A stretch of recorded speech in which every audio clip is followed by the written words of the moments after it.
저희 건영 2차 리모델링 추진위원회 발족식 진행을 맡은 부위원장 유두희입니다.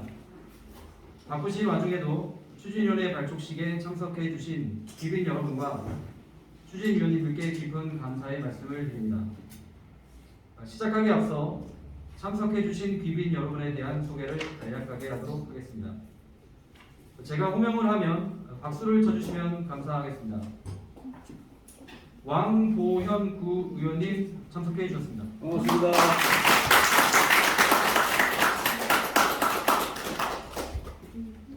신금분 신현대관리대표님 참석해 주셨습니다.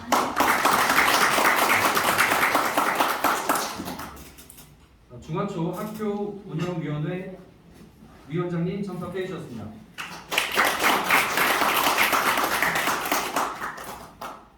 주식회사 KM 오문규 본부장님 참석해 주셨습니다.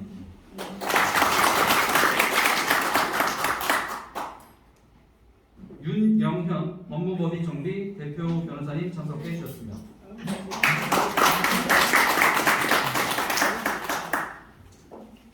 이정민 입주자 대표 회장님 참석해 주셨습니다.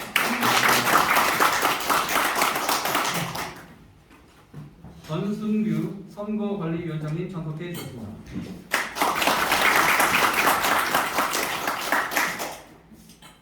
그럼 지금부터 건영 2차 리모델링 추진위원회 발족식을 시작하겠습니다.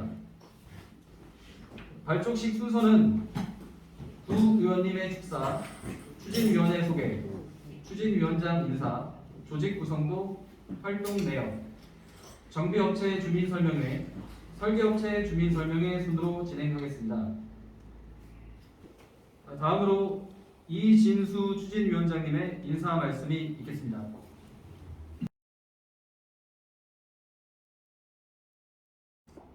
안녕하십니까. 건영 2차 아파트 입주자 여러분. 저는 건영 2차 아파트의 209동에 사는 리모델링 추진위원회 위원장 이진수입니다. 저는 2015년부터 건영 2차 아파트의 발전을 위해 동대표 및 감사로 활동을 하였습니다. 우리 단지는 96년도에 준공되었으며 1113세대의 대형 단지로 초역세권, 학세권, 마트세권, 편세권 등 지리적으로 훌륭한 아파트 단지입니다. 그러나 잦은 엘리베이터 고장, 전쟁과 같은 주차난, 층간소음, 세대 간 누수 등 아파트도 세월이 흘러 노후화가 많이 진행되었습니다. 우수한 위치에 생활에 불편함이 없는 대형 단지임에도 불구하고 주변의 시세보다 저평가받는 노후화된 아파트로 인지도가 하락되었습니다. 이로 인해 주변 신축 아파트와의 가치가 점점 더 벌어지는 현실에 안타까움을 느끼고 있습니다. 주민 여러분도 아시다시피 아파트의 가치를 개선하는 방법에는 재건축 사업과 리모델링 사업이 있습니다. 저희 아파트는 여러분도 아시다시피 이미 용적률이 302% 높아 재건축을 할 경우 사업성이 많이 낮아지며 재건축을 추진하기에는 너무나 오랜 기간이 걸릴 것으로 생각됩니다. 어떤 분들은 법과 정책이 바뀌면 가능하다고 하지만 20, 30년 뒤에 가능할지 불가능할지 모르는 희박한 가능성에 기대하고 기다리는 것은 현실성이 없다고 생각합니다. 그리고 그 시간 동안 저희 아파트는 점점 더 노후화되어 가치는 더 하락할 것이며 늘어나는 관리비로 인해 입주자 여러분의 가정에도 영향을 미칠 것입니다. GTX 비노선, 마무역 복합청사, 상봉터미널 개발 등의 많은 호재들이 연이어 생겨나며 변화를 준비하고 있는 중요한 시점입니다. 이러한 여러가지 주변 여건들이 시너지 효과를 나타낼 수 있는 지금이야말로 리모델링 사업의 적기라고 생각합니다. 그래서 저는 마음에 맞는 입주자들과 함께 건영 2차 아파트를 중랑구에서 제일 가치 있는 품격 있는 아파트로 변모시키고자 리모델링 사업을 선택하여 추진하게 되었습니다. 자, 저와 함께 건영 2차 아파트 리모델링 사업을 추진할 추진위원이 조직 구성도를 발표하겠습니다. 추진위원 총 29명으로 구성되었으며 위원장 1인, 감사 1인, 부위원장 1인, 총무 1인, 홍보 1인, 회계 1인, 추진위원 23명으로 구성되었습니다. 함께 꿈을 꾸면 그 꿈은 현실이 된다. 성공적인 리모델링 사업을 통해 쾌적하고 안전하고 편리한 품격 있는 건영 2차 아파트를 만들어 보도록 하겠습니다. 감사합니다. 이어서 집행부 인사가 있겠습니다. 집행부 여러분은 앞으로 나와주시기 바라겠습니다.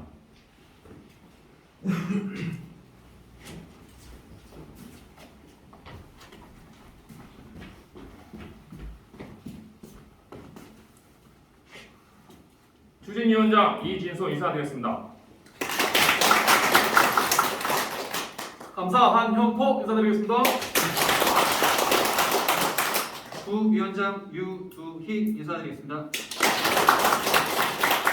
총무 이형근 인사드리겠습니다. 회계 김광구 인사드리겠습니다. 자, 그럼 건영 2차 아파트의 성공적인 리모델링을 위하여 구호를 제창하도록 하겠습니다. 건영 2차 아파트 리모델링 화이팅! 화이팅! 화이팅! 화이팅!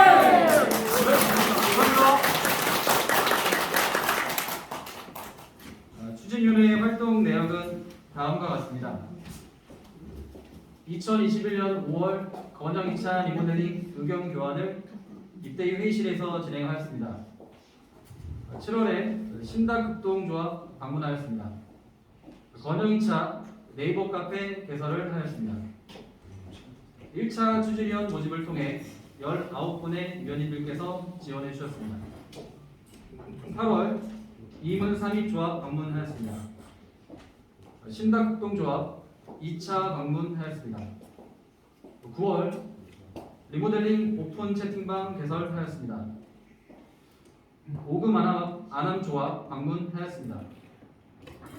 10월 2차 추진위원회 모집을 통해 11분의 위원분들께서 지원해 주셨습니다. 우국신 추진위 방문하였습니다. 추진위원회 임원 선출을 진행하였습니다. 8차 중회의에서 참석 16명, 과반수 위원들께서 참석하셔서 만장일치로 임원 선출을 하였습니다. 11월 현재 건영 2차 리모델링 추진위 발족식 진행 중입니다. 다음은 정비업체 주민 설명회입니다. CNN 글로벌 성호일 대표님께서 수고해 주시겠습니다.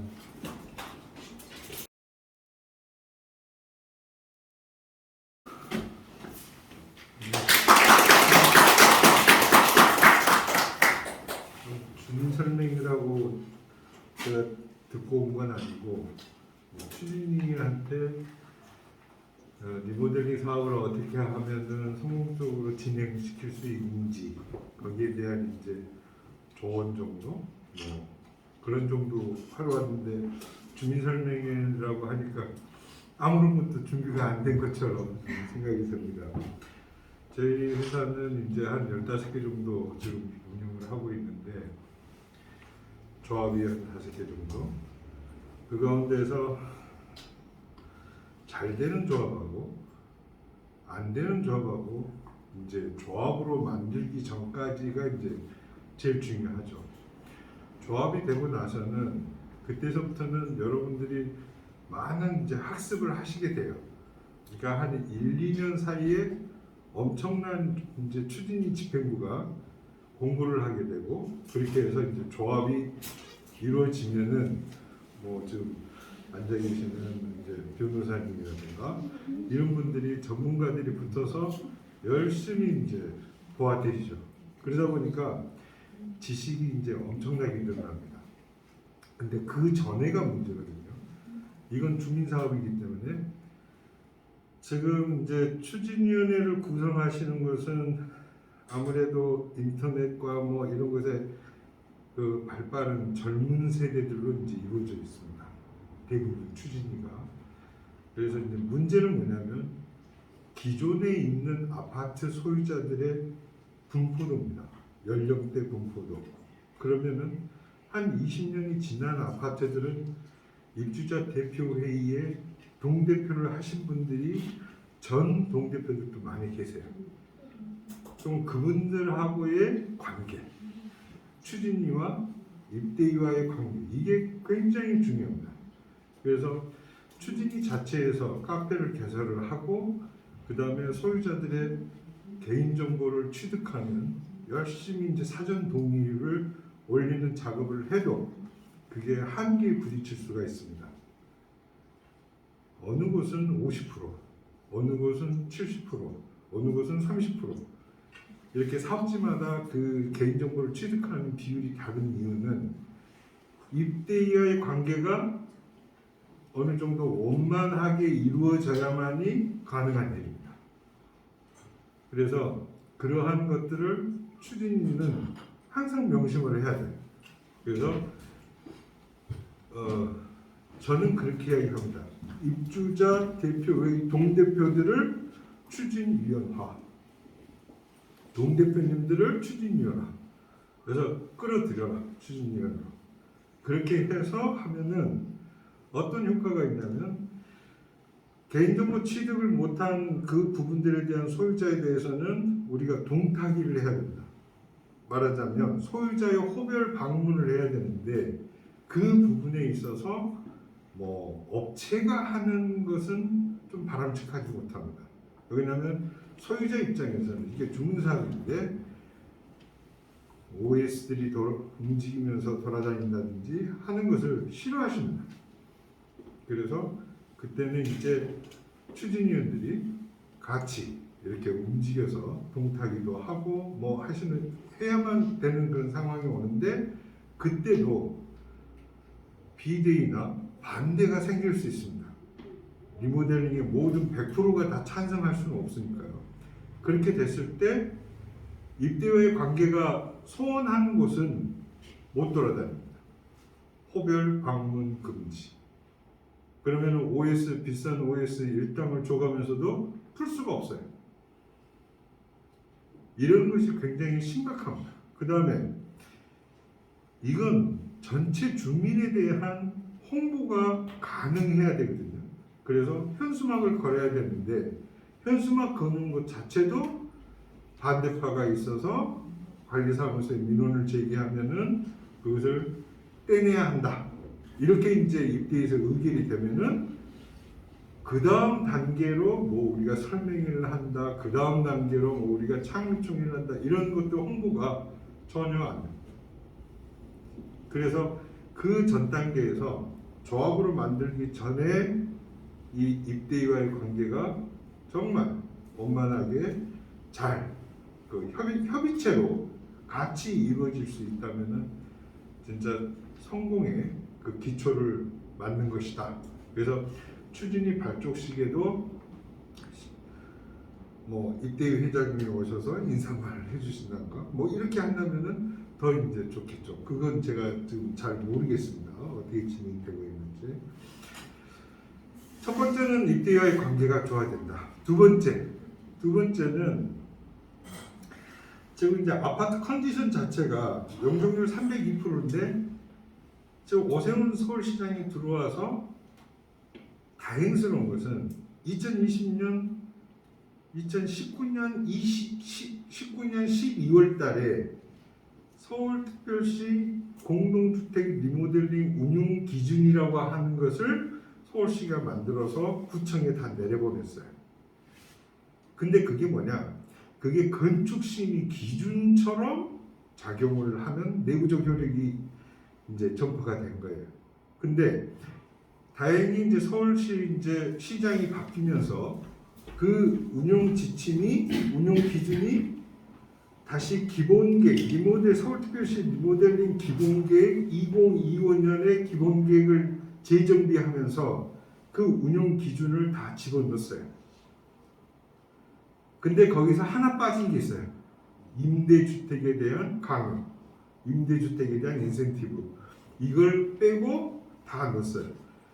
그래서 여러분들은 지금 이제 리모델링이라고 하는 것 자체는 법률상으로 첫 번째는 세대수 증가가 됩니다. 그래서 기존 세대수 1113세대 곱하기 15%. 그러면은 166세대. 그러면은 25층 뭐 7개 라인 하면은 별도로 그 일반 분양을 별도로 건축을 신축을 해서 일반 분양을 팔 수가 있어요. 그 일반 분양 분양 금액을 가지고 여러분들 분담금을 절감하는 거예요. 이게 순수한 리모델링의 지금 현재 상태 법률 구조입니다. 근데 중요한 것은 별동이 나오려면은 여유 부지가 있어야 됩니다.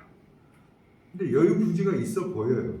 여유 부지가 있어 보이는데 거기다가 별동을 세우면 어떤 현상이 있냐? 기존의 조합원들의 조망이 간섭이 됩니다. 이걸 이제 잘 풀어나가는 설계를 뽑는 게 이제 중요합니다. 그래서 지금 이제 지질까지는 뭐 모르겠어요. 지금 이제 건축 기존 설계 도면도 이제 받아보지 않는 상황이고 받아보고 또 지질조사 검사서가 있으면 그것도 받아보고 그렇게 해서 어느 부위에다가 어느 부분에다가 별동을 넣어서 조망 간섭이 최소하게 되면서 일반 분양분을 다 만들어내느냐 하는 게 이 사업의 실질적으로는 이제 굉장히 중요한 겁니다. 그래서 그 부분을 잘 이렇게 풀어낼 수 있는 업체들을 뽑으셔서 진행을 하시면 도움이 되겠다라고 하는 거죠. 그 다음에 용적률이 302%이기 때문에 현황 용적률이 302%라는 것은 서울특별시 도시계획 조례에 따르면은 3종 일반 주거지역은 상한 용적률이 300%입니다. 이미 정해졌어요. 그러니까 그걸 넘어설 수가 없어요. 그럼 그걸 넘어서는 순간서부터는 기부 체납을 해야 됩니다. 기부 체납을 해야 된다는 이야기는 뭐냐면 용적률 인센티브를 받기 위해서 땅을 내줘야 되는 거예요. 근데 땅을 국공유지로 내준다는 것 자체로 따진다면 땅이 줄어들죠. 땅이 줄어들면 현황 용적률이 302%가 아니라 10%를 내주면 330% 정도 이렇게 현황 용적률이 돼요. 우리가 더 짓지 않아도 그런 모순에 빠집니다. 그래서 그렇다면 여기를 용도지역을 변경할 수 있느냐? 그렇다면 3종을 준주거나 상업적으로 바꿀 수 있는 것은 거의 희박해요. 역세권 반경 250m라고 한다면 역세권 시프트로 인한 어떤 방법이 있겠죠. 그러면은 500%까지 하고 50%는 인센티브로 서울시에 기부 체납하는 부분으로 용적률을 준다고 하고 거기서 임대 아파트를 지어서 준다고 해도 실질적으로 준주거로 1단계 정상형을 하려면 10에서 15% 정도의 땅을 줘야 돼요. 그러니까 별 의미가 없어요. 그 다음 주고 난 다음에 주거 비율을 다 찾을 수 있냐 100% 그렇게 안 된다는 거죠. 주거 비율은 8대2 이렇게 되면은 80%는 주거고 20%는 상가를 지어야 되는데 상가? 이거 애물단지입니다. 이거 분양이 안 되면 어떻게 됩니까? 조합이 파산합니다. 그래서 실질적으로 그런 종 변경을 한다. 도시관리계획 변경을 한다. 용도지역을 상향을 한다. 이건 굉장히 어려운 이야기입니다. 그렇다면 재건축은 이렇게 실질적으로 움직이기 힘들다라는 것을 이야기를 이제 주민들한테 해주면 재건축에 대한 꿈은 적고 그러면 대안이 뭐냐? 위원장님께서 말씀하신 것처럼 리모델링입니다. 근데 리모델링이 뭐냐? 모르니까 주변에 있는 무슨 보수 설비 업체들처럼 그냥 인테리어 하는 수준 천만에요. 요즘의 리모델링은 재건축형 리모델링이라고 합니다. 그래서 골조만 빼놓고는 싹 털어냅니다. 철거해서 지하 주차장 만드는 지하 주차장 2층까지 있죠.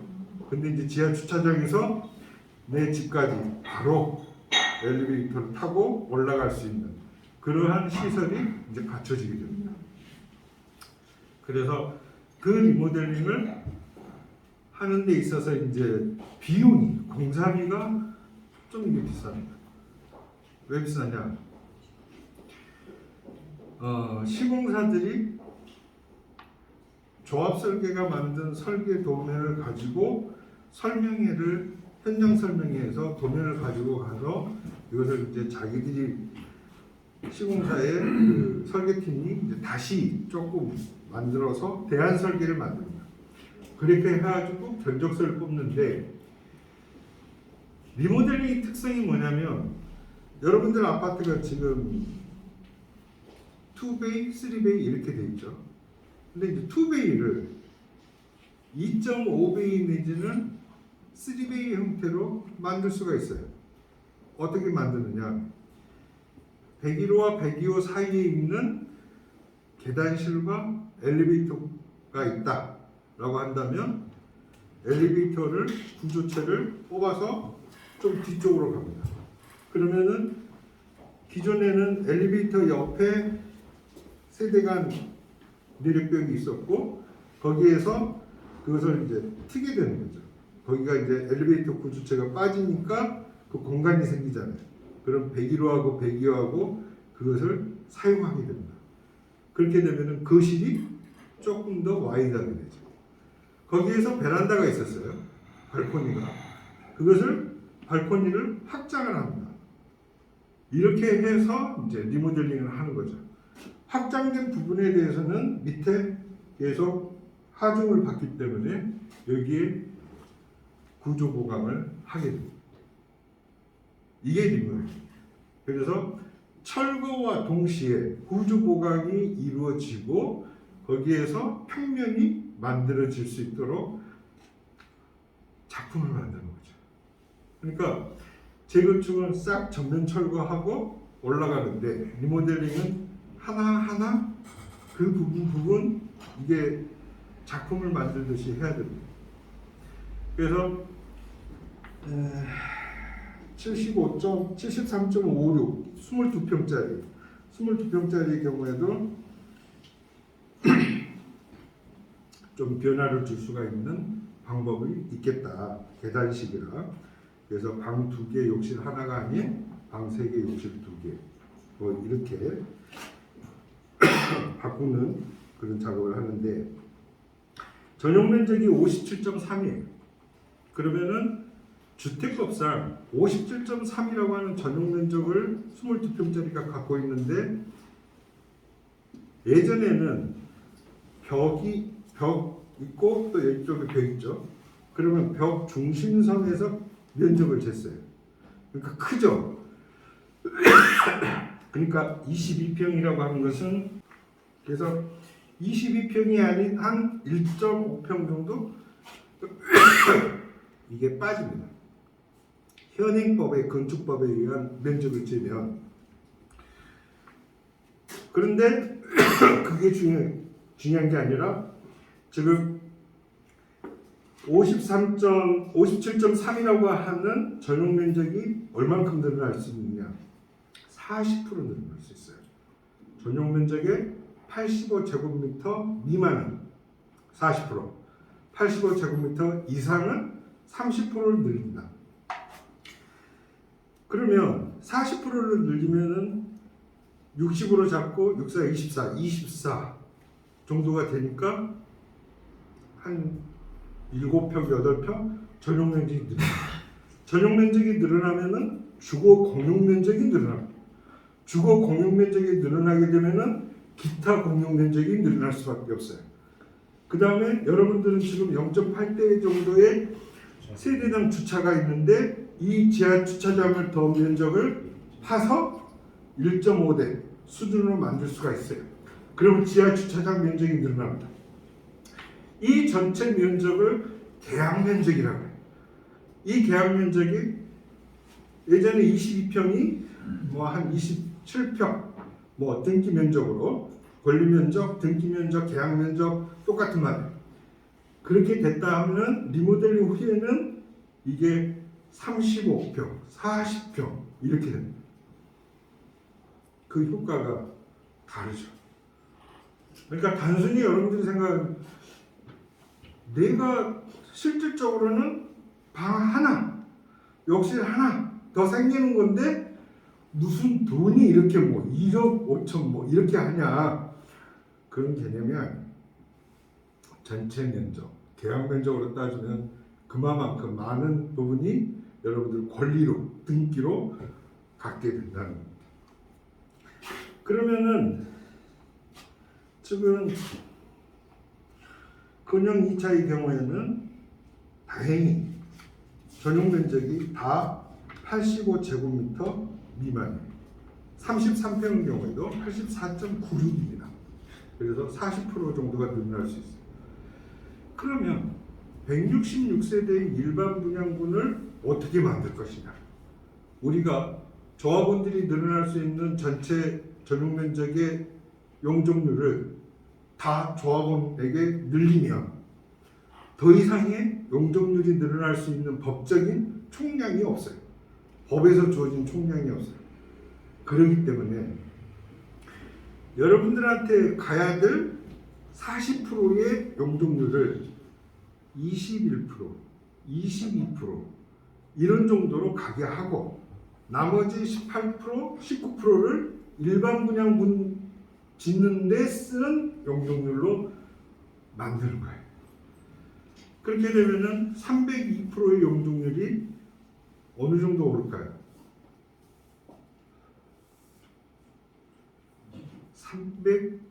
350%? 이런 정도 수준이 아닙니다. 450%, 470% 이렇게 용적률이 가게 됩니다. 전부 늘린다면, 그래서 총량을 다 찾는다면, 그래서 500% 가까운 용적률을 갖게 돼요. 대한민국에 이렇게 용적률을 주는 사업이 없어요. 리모델링밖에 없어요. 왜 리모델링을 이렇게 주느냐 하는 게 중요한 거예요. 지금은 리모델링을 홍보하는 단계예요. 어느 순간에는 이 리모델링은 규제가 들어올 거예요. 정확한 규제가. 그래서 서울시가 2025 공동주택 리모델링 기본계획을 재정비하면서 지금 시도하고 있는 게 뭐냐? 용적률 40% 그냥 주지 않겠다. 10% 늘릴 때에는 너네들 담장 허물러. 담장을 만들지 마라. 그 다음 도로를 정비를 해주라. 이런 것들을 함으로써 예를 들어서 어린이 독서실, 우리 지금 근영 2차에 독서실 있죠. 독서실 이 아파트 고등학생들 학생들만 쓰는 게 아니라 독서실 개방해라. 이쪽 주민들 다 쓸 수 있도록. 그러면 용적률 10% 줄게.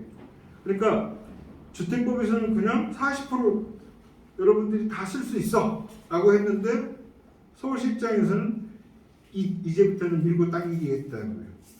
20%? 그래 20% 줄 테니까 너네들 그 문호를 개방을 해. 공공성을 갖는 뭔가를 해. 친환경 에너지, 저효율 이런 고효율 에너지 이런 것을 저에너지 산업 이런 것들을 해. 그러면은 실질적으로 그런 친환경, 저에너지 소비 효율 높은 걸로 하는 전환 이런 것들은 뭐죠? 비싼 거예요. 공사비가 올라가요. 4에서 7%가 올라가요. 그러니까 그런 것을 하기보다는 우리는 손쉬운 걸 하고 싶죠. 그렇게 40%를 아무튼 만들어 가야 됩니다. 이게 이제 앞으로의 문제. 또 두 번째는 우리가 리모델링을 하면은 리모델링 하기 전에 8, 9억이 했어요. 근데 리모델링 하고 한다라고 하니까 10억이 되네요. 조합이 된다라고 하니까 조합 설립이 되니까 11억이 돼요. 시공사가 들어왔어요. 진짜 이제 본격적인 사업이 이제 시작됩니다. 하니까 13억이 돼요. 이렇게 안 될 것 같아요? 됩니다. 저희 회사가 하고 있는 모든 사업지가 다 그랬어요. 2억 초반에서 아파트 가격이 시작했던 게 지금 5억, 6억 갑니다. 조합 설립만 했는데. 그래서 이제 대치라든가 이런 데 준공된 거 보면은 개포우송 구차라든가 이런 것들 보면은 거의 2배가 돼요. 8억에서 지금 21억, 22억. 근데 그게 얼마까지 갈 것이냐? 27억, 28억, 30억 이렇게 갑니다. 그러면 이제 그 프리미엄을 이제 조합원들 몫이죠. 아무튼 그래서 그 용적률을 조합원 몇 프로 줄 것이냐, 일반 분양을 몇 프로를 할 것이냐. 그러면은 일반 분양분의 용적률이 많으면 어떻게 하면 돼요? 166세대 말고 170세대 이렇게 지을 수는 없죠. 세대수가 기준이니까 166세대 25평짜리가 아니라 33평짜리를 짓는 거예요. 그래서 용적률을 다 써야 돼요. 소진을 해야 돼요. 단 어떤 게 더 비싸게 팔 것인지 이제 분양 전략상 이제 생각하면 되는데, 중요한 것은 그런 박자들을, 그런 요소 변할 수 있는 것들을 다 조율을 해야 돼요. 조율을 해서 해야 되는 황금 비율을 찾아내는 것이 굉장히 중요합니다. 이게 이제 업체가 할 일입니다.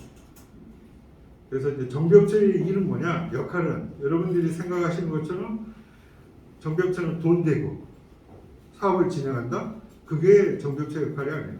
정비업체는 대부업체가 아니라 대출업체도 아니고 어떤 업체냐면 조합을 만드는 데까지 기획을 하고 조합이 만들어져서 사업이 해산 시까지 실질적으로 조합과 조율을 하는 거예요. 협력업체를 선정함에 있어서 조언을 드리고 그렇게 해서 사업을 끝까지 이제 해 나가는 그런 역할을 하는 겁니다. 그게 이제 정비업체의 큰 역할이라고 보시면 돼요.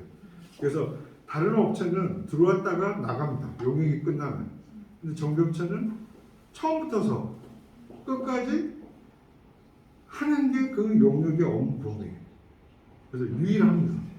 그래서 추진에서부터 조합, 회사까지 같이 가는 업체이기 때문에 선정을 하실 때 굉장히 그 심사숙고하셔가지고 좋은 업체를 선정하시는 게 필요합니다.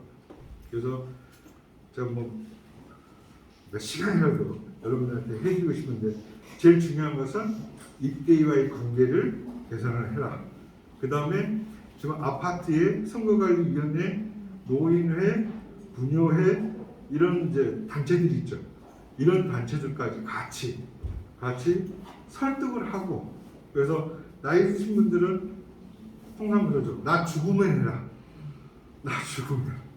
근데 그 말은 이해가 돼요. 충분히 이해가 되는데 조금 더 한 발 더 나아가서 설득하고, 그 다음에 그런 분들을 위해서는 조합이 이제 되면 조합에서 원스톱 서비스를 하는, 그분들이 집 보러 다닐 수 없잖아요. 이사갈 집을, 이주할 집을. 그러니까 조합이 인근의 부동산들하고 코업을 해서 협업을 해서 이것을 지금 있는 위치를 그대로 옮겨다 드리는 그러한 작업까지 다 해야 돼요. 그런 걸 약속을 해야 돼요. 이삿짐 센터하고 이런 것들을 다 조율을 맞추고, 그런 분들의 비용은 이제 소유자 조합은 비용이니까 그런 서비스를 해야 됩니다. 이제 그런 것들을 하게 되면 되는 거고, 제일 이제 여러분들이 궁금하시는 게 분담금이 얼마냐 하는 거죠. 분담금. 이 분담금은 두 가지 변수, 큰 변수가 있어요. 첫 번째는 시공사, 시공비. 두 번째는 일반 분양의 일반 분양 금액. 그래서 시공비가 적으면 적을수록 분담금은 줄어들고, 일반 분양 금액이 늘어나면 늘어날수록 분담금은 줄어듭니다. 시공비가 올라가면 올라갈수록 분담금은 올라갑니다. 그러면 시공비가 높다는 레미안 삼성이 들어온다. 그렇다면은 브랜드 값이 우리나라는 있잖아요. 이상하게. 그 값을 하게 될 거다. 이렇게 보통 전문가들이 이야기를 합니다. 그래서 분담금은 그 두 가지 큰 변수를 어떻게 잡아서 조정을 할 거냐 하는 게 이제 제일 큰 문제죠. 그래서 저희가 이제 하는 다른 사업지에서 평균적으로 보면 25평형 경우에는 뭐 일반 분양 금액이 높아서 사업성이 많은 그런 사업지 경우에는 뭐 7, 8천도 하고 그래요. 근데 한 1억에서 1억 5천 정도 잡으시면 되고 33평 기준으로 본다면은 한 1억 5천에서 2억 정도 그 범위에서 실적으로 분담금이 형성이 될 거다 이렇게 말씀을 드릴 수 있습니다. 그래서 그런 분담금을 내려면 리모델링 전, 리모델링 후에 대한 설계가 정확하게 개요가 나와야 되고 단지 배치도가 나와야 되고 그 다음에 일반 분양 부분이 별동 위치가 단지 배치돼서 어디 들어가고 그 평형대가 어떤 것이고 거기에 대한 것들이 자료들이 되고 그 자료들을 가지고 감정평가의 종전자산과 종후자산에 대한 감평조서를 받아서 저희들이 사업성 분석을 해야만 그때 이제 분담금이 정확하게 나옵니다. 그렇게 하는 방식을 우리가 비례율 방식이라고 해요. 근데 이제 저희 회사는 면적 부담률이라고 하는 것을 이제 별도로 합니다. 그래서 그것을 절충을 해서 그것을 만들기도 합니다. 아무튼 첫 번째는 이때와의 관계, 두 번째는 이제 진행을 하시면서 그 봉사 정신이 굉장히 좋아야 됩니다. 그래서 이때와의 관계가 좋아지면은 여러분들도 지금 이제 40분 정도의 그러한 추진력 구성이 이게 굉장히 큰 그 모임입니다. 그래서 이러한 모임이 계속 그 열의가 식지 않고 꾸준하게 진행되실 수 있도록 서로를 격려하면서 서로 시간 날 때 뭐 무료로 공사하는, 보고서로 공사하는 그러한 것들이 이어진다면 굉장히 큰 그 도움이 되실 것 같습니다.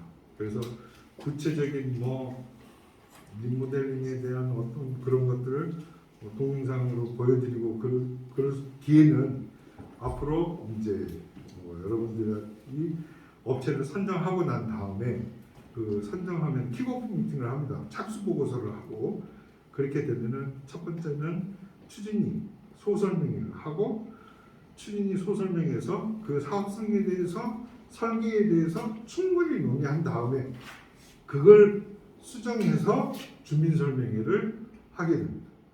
그래서 그 주민설명회를 통해서 한 다음에 TM을 다 때립니다. 어떻습니까? 이 정도면은 리모델링 하실 수 있겠습니까? 하고 조합원 소유자들한테 의견을 받아보고 아 오케이 사인이 나온 게 우리가 조사해본 바에 한 80% 이상이다 라고 하면 그때 조합설립 동의서를 걷게 됩니다. 그래야 비용이 절감이 되고 시간이 단축이 되고 이 모든 것들이 좋아집니다. 그러니까 준비가 없이 무조건 시작한다 해서 빨리 되는 게 아닙니다. 준비를 천천히 해가면서 완벽하게 조합원들에 대한 소유자에 대한 개인정보가 다 사전 동의율로 충족이 돼서 그렇게 했을 때 시작하는 게 맞다라고 말씀을 드립니다.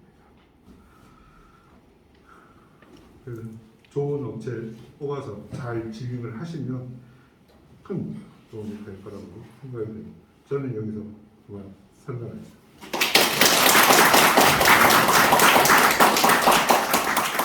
다음은 그 설계업체 주민설명회입니다.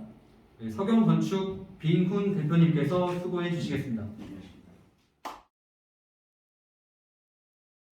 안녕하십니까. 저는 주식회사 서경건축사 사무소 대표 건축사 빈훈입니다.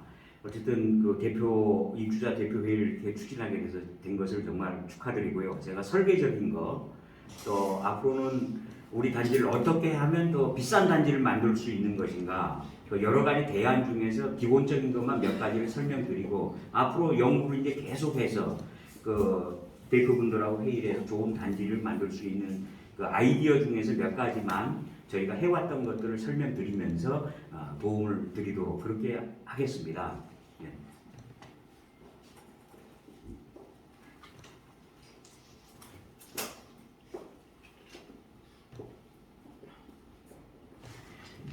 예, 뭐 법적인 거나 이게 그런 거는 이제 정비업체에서 꽤 많이 설명을 했었을 텐데요. 이 리모델링은 아주 특별한 법입니다. 예. 다음이요. 다음. 예, 우리 위치는 이제 지하 저기 역하고 굉장히 가까운 위치여서 입지적으로 굉장히 좋은 단지다. 그 대신에 이 도로로 약간 이제 단절이 된 면이 있지만 그것도 이 설계적으로 하나의 사업장이기 때문에 하면 훨씬 좋은 단지로 만들 수 있는 그 위치다. 그런 측면이 있다. 그렇게 말씀드릴 수 있겠습니다. 이거는 뭐 일반적인 거. 다음. 예, 뭐 다음 이건 이제 건축 부분 일반적인 그 이제 절차를 이제 정비 업체에서 다 설명했었던 그 내용 되겠습니다. 다음요. 다음. 네, 이제 먼저 리모델링의 정의는 이게 제일 문제입니다. 적용의 완화를 받는다라는 거에 항목이 제일 중요한 문제인데요. 이게 우리 그 단지는 제가 알기로 약 300여 프로 정도 됩니다. 근데 3종 일반 주거가 현재는 250%밖에 안 됩니다. 그러면은 그 300%짜리를 리모델링해서 세대 수를 늘리고 하면 되는 거냐? 됩니다. 제가 송파에 그 아남 아파트라고 했는데 용적률이 430%까지 올렸습니다. 그거는 이제 법적 근거가 있어서 지금 이제 공사를 하고 있습니다만 그 용적률을 올릴 수 있다. 그것만 간단히 말씀드리고 다음. 그 법에서 완화해주고 있습니다. 근데 이 리모델링이라는 제도가 한꺼번에 확 법을 만들면서 아파트 법을 만들거나 그렇게 한 게 아닙니다.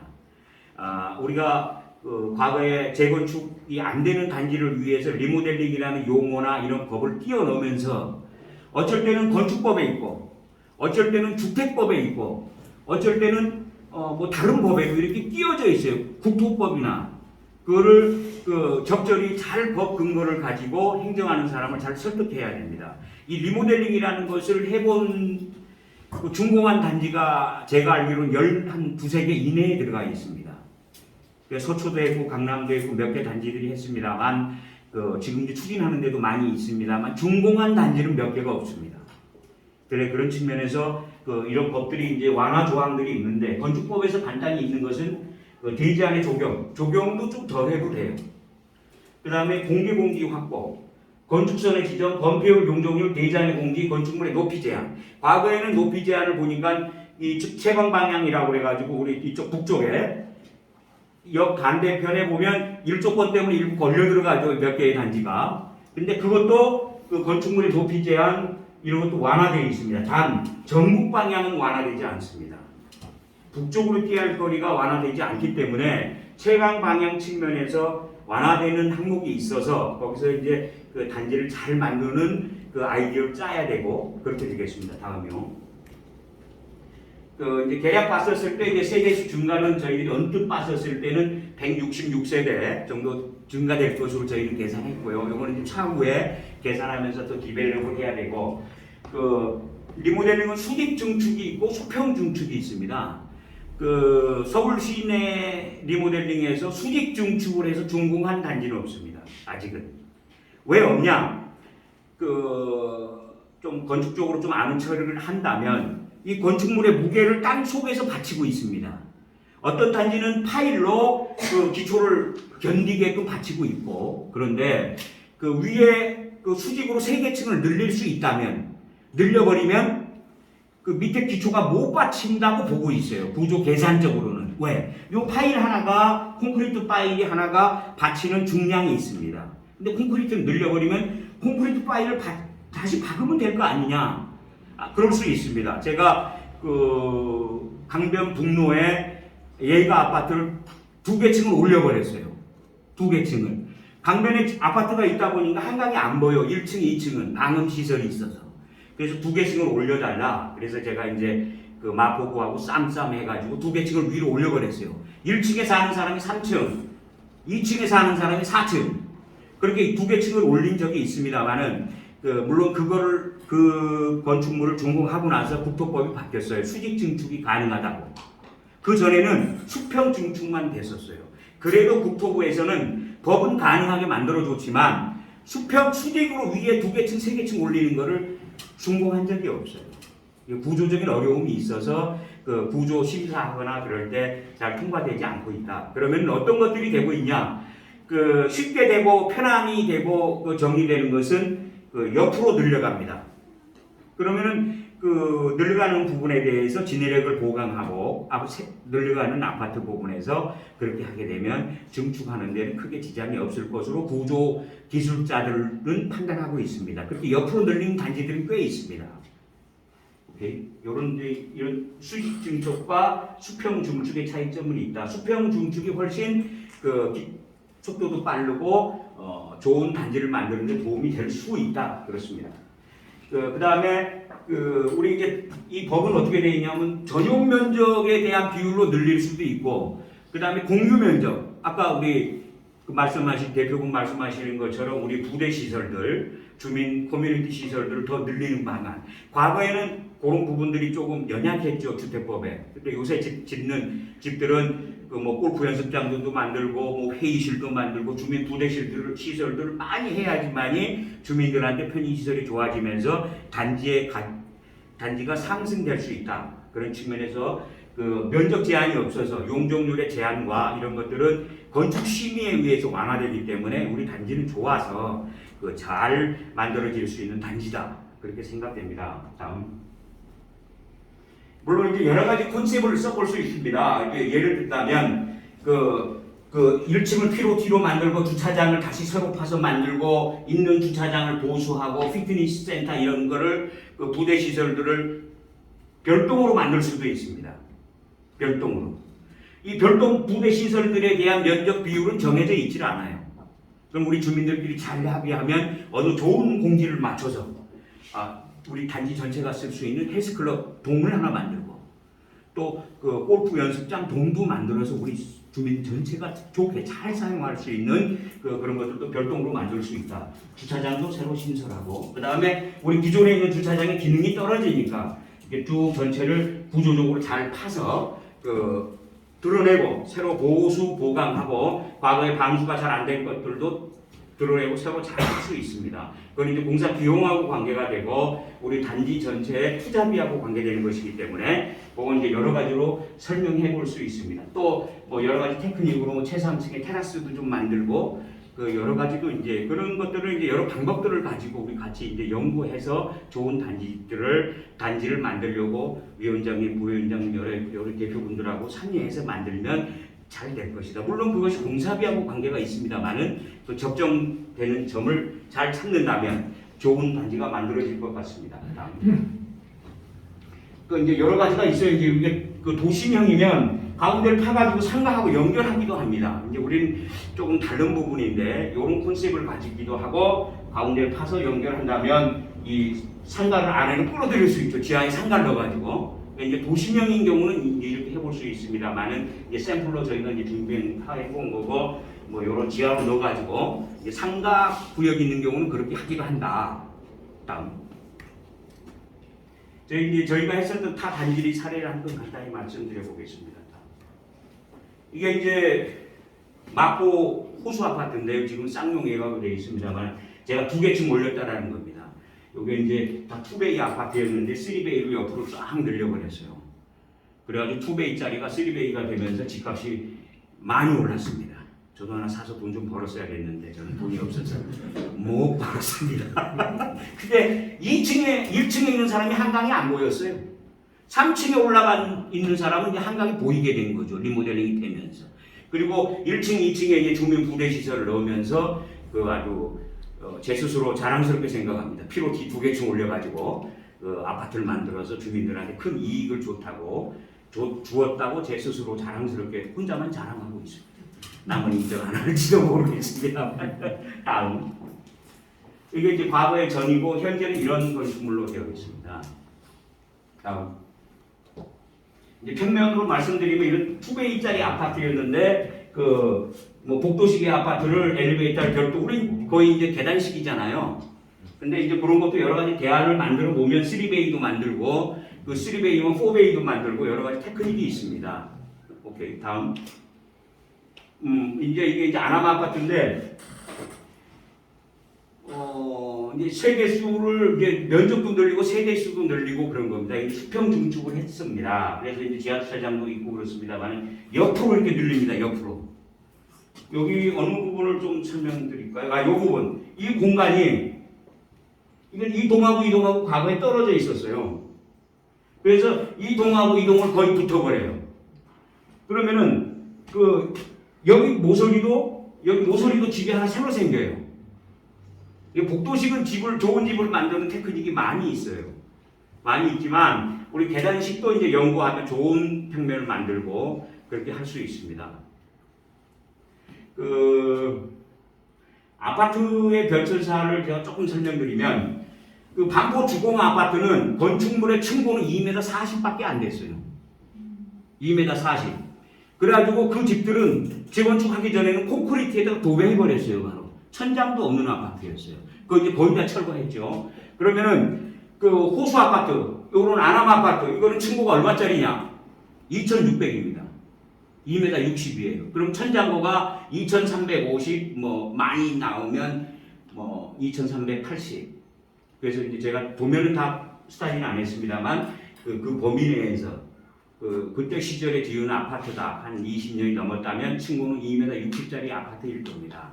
도면을 제가 이제 또 스타일이 해야 되겠습니다만은 거기서 다 만들면 만들어도 집은 만들어진다. 요새 짓는 아파트는 큰 차이가 없습니다만은 이제 방음 시설하고 그런 것도 다 해가면서 하고 있습니다.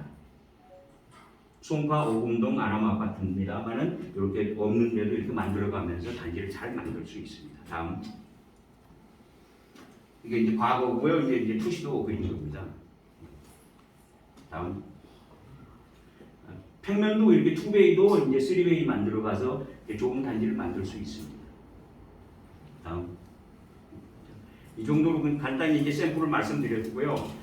우리 단지는 두 단지가 도로로 살짝 단절되어 있지 않습니까?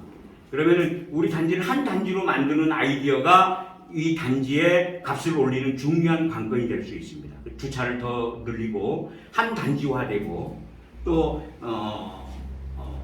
1층에 있는 사람분한테는 어떤 좋은 이익을 주도록 개인 테라스도 만드는 방안도 만들어 볼 수 있고 그러면 좋은 단지가 만들어질 수 있다. 그렇게 생각되고 아무쪼록 좋은 단지가 만들 수 있도록 저도 최선을 다해 볼 수 있는 기회를 갖도록 그렇게 하겠습니다. 감사합니다.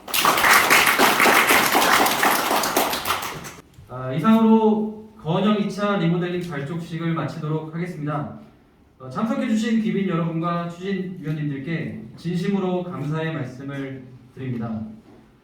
우리 건영 2차의 성공적인 리모델링 사업을 위해서 우리 이주미 추진위원님께서 보사떡을 찬조를 해주셨습니다.